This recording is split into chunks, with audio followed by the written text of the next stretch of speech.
Hello and welcome to the third part of our Samsung Galaxy S flagship smartphone through the ages test. Now you've probably noticed your smartphone has a camera on the back. It's that little round thing taking pictures day to day. But how good has the Samsung Galaxy S series actually got at taking photos? So we've picked together every single phone that is made in the S series, taken lots of pictures, and I've got Phil, our photographer editor, to come and check them out.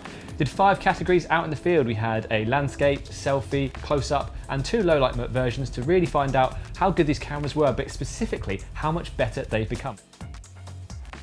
So first of all, what we're going to be doing is doing the comparison landscape. So that's just taking a standard picture in a bright, well-lit scene and working out the difference between the cameras. Now the only caveat here is that the Samsung Galaxy S, which all these cameras were default out the box, but for some reason the Galaxy S went for a really low resolution setting, so it's not as good as it could be. The rest of them are all on the best version that we could get and just really seeing how maximal the cameras are taking pictures.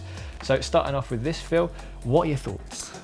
This is a really good shot because what it allows us to do is check the shadow detail and the highlights and see how each camera copes with this tricky high contrast scene. And straight out from looking at these shots, you can see that the S8 has coped really well here. There's plenty of detail in the shadows while keeping that highlight detail as well. So it's really nice, colours are good, detail's excellent, so it really stood out for me. The S5 to me looks really dark. Is that yeah, I think what's happened here is the metering has been fooled a bit, which is quite interesting because all the others have done a pretty even job. And so metering's when things are done in multiples of 100 centimetres, right? No, what it's doing is what it's doing is working out the scene, how much light and dark is in there. So yeah, with the S5, it's really sort of struggled with this scene and it's underexposed the shot. It looks like it's done better with the highlights there, but then it has sort of darkened up the shadows with all of that detail missing. Right, so the next up we're going to talk about the close-up. So basically this was just a standard scene, again, in the same area, so fairly well lit, but trying to just get something with a little range of different detail. And so going through, are there any really that surprise you again? I think the S4, so sharp on the Dunlop sort of logo, it's really done well there. And then moving on, the S8 has got what we photographers call bokeh, the sort of defocused area. Yeah. That looks really nice, and the detail and clarity of the sort of the netting works really well. While the saturation just has a bit more punch. Yeah. Do you feel like that oversaturated look is a bad thing in smartphone photography?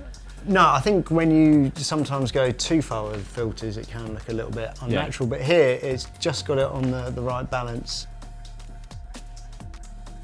Now obviously this is my favourite of all the tests because I just get to look at my own face over and over again. Now obviously with this it was the same situation. I don't think we didn't have the same problem in terms of the Galaxy S because it was using the front facing camera.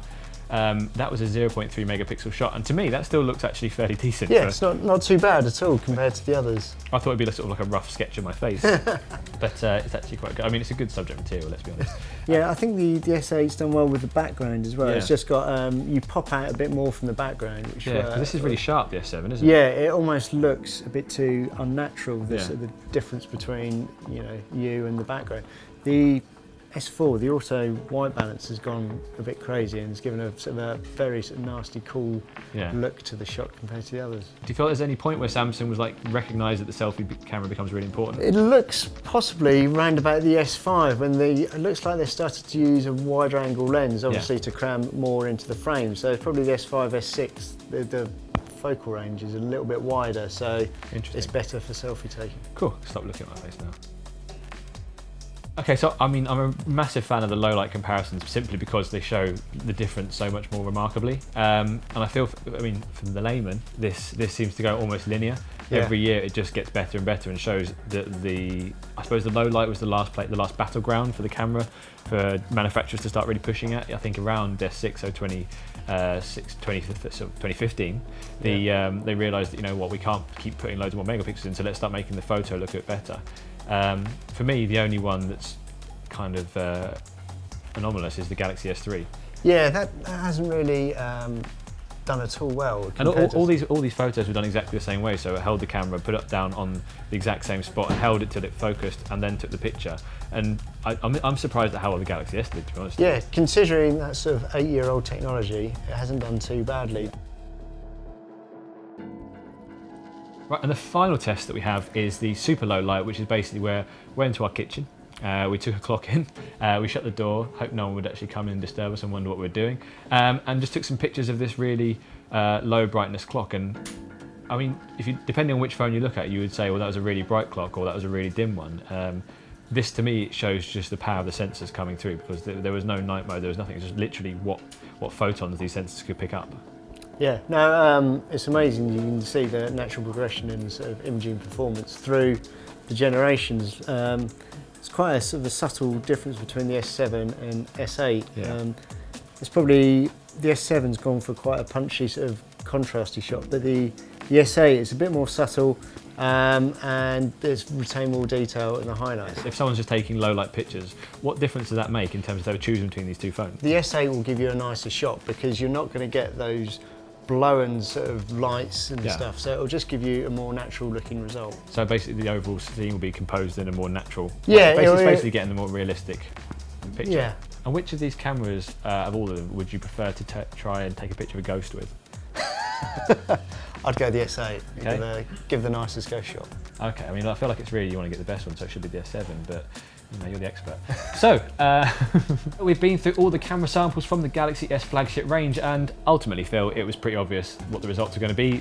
The oldest phone was the worst and the newest phone was the best, but I think the most interesting thing was just how much better they've become. You know, it's really easy to get blasé when you're reviewing all these phones every day and say, oh, the camera's a little bit sharper, it's a little bit muddy, but they've really come on a lot, haven't they? Yeah, no, leaps and bounds. When you look back at what the original S was doing compared to what you can get with the S8, it's a completely different kettle of fish. Yeah, and ultimately, what matters is being able to take the best picture for what you need it to do. And I think you saw that point where technically we got the S3, S4, S5. Samsung was really focusing on putting the most megapixels in and getting really sharp images and making something that looked, I don't know, looked impressive if you looked under a microscope. And then after that, it suddenly became the moment where, oh, that's just a really good picture. And that's what the Galaxy S6 onwards really did. Yeah, no, I think with those older generations, it was all about the pixel race, but they compromised sort of noise, performance at higher ISO. So it's good to see them, you know, think about, you know, the use of the camera. And so ultimately the obvious answer is that the Galaxy S8 does have the best camera. That makes sense. But if you're thinking of which phone you should get, the Galaxy S6 is still a decent performer, and if you can pick it up for cheap, maybe an option.